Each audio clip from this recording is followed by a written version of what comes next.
It's the Bobbin N Christmas special.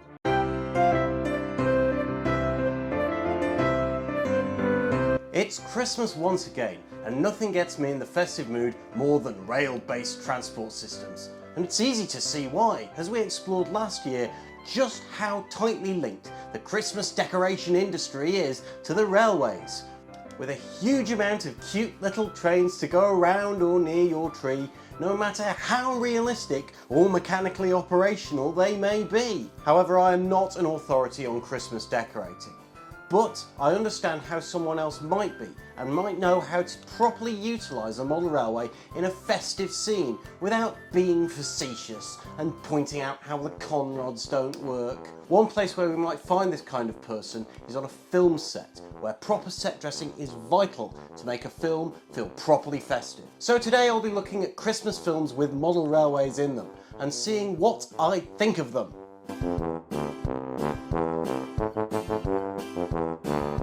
The Santa Claus is a classic Christmas film, where Tim Allen accidentally assumes the role of Santa by donning his robe after the previous Santa fell off his roof. It features classic family-friendly comedy, wonderful character acting, and questionable reindeer effects.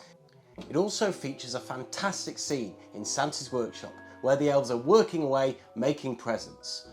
But I don't know, but my eye is always drawn to this.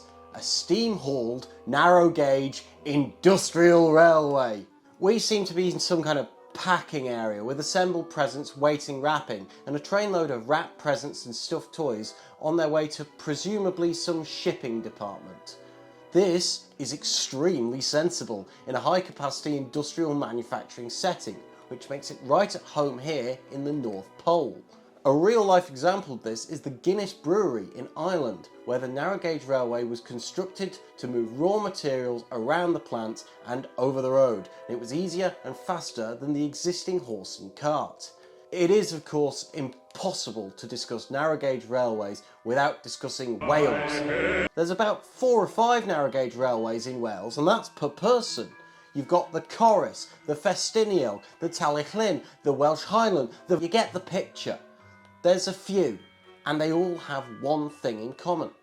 They're all 2-foot gauge, optimised for higher capacity, yet can still navigate the tighter corners.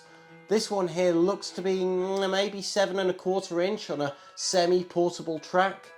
Gets a pass, however, as much as I love 2-foot gauge, 7¼ is the jolliest and most festive of the industrial narrow gauge track gauges.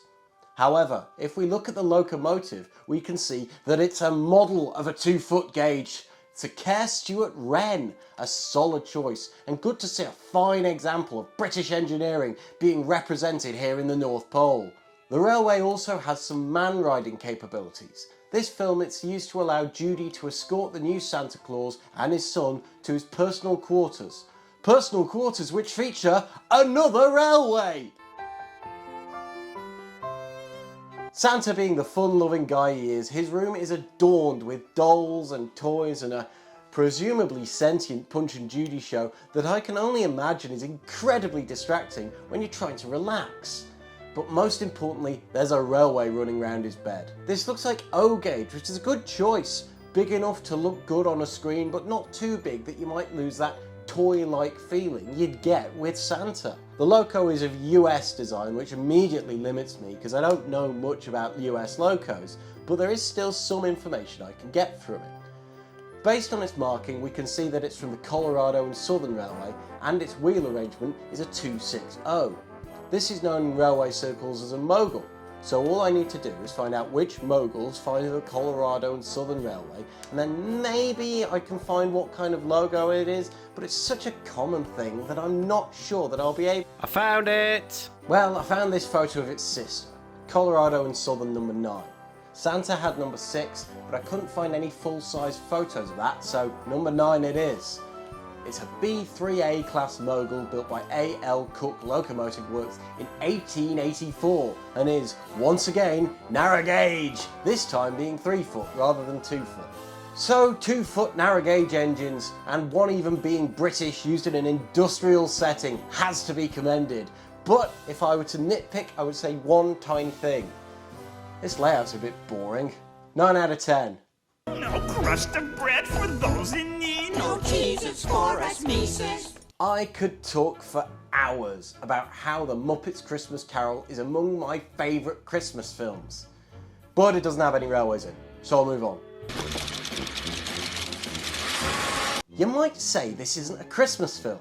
Well, technically speaking, this isn't a film. However, technically speaking, this is my YouTube channel. So technically speaking, I can do what I want. Wallace has set up an O-gauge system running through his house for seemingly no reason. An idea that I can't realistically criticise. This comes to play in a huge way later on with the chase scene. First off, let's discuss the somewhat unrealistic elements.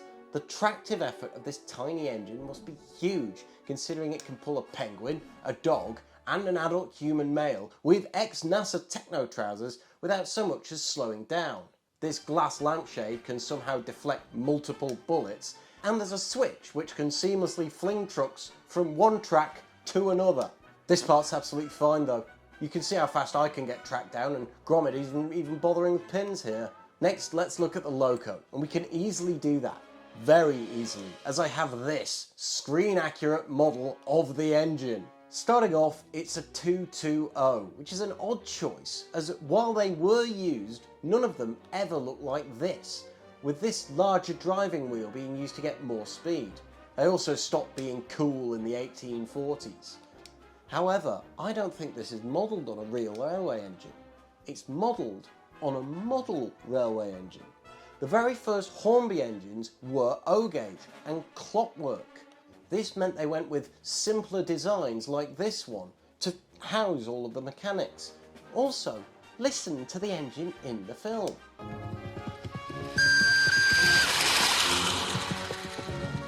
That sounds like clockwork to me.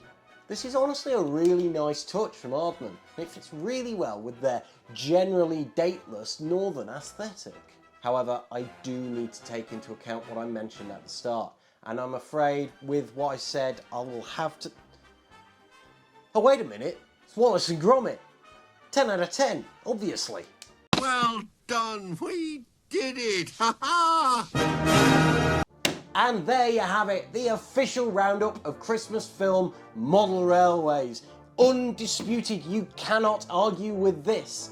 I hope you liked this video. Please like the video if you did like it. Comment if you have anything to say. Subscribe if you want your phone to ping. And I will see you all next time.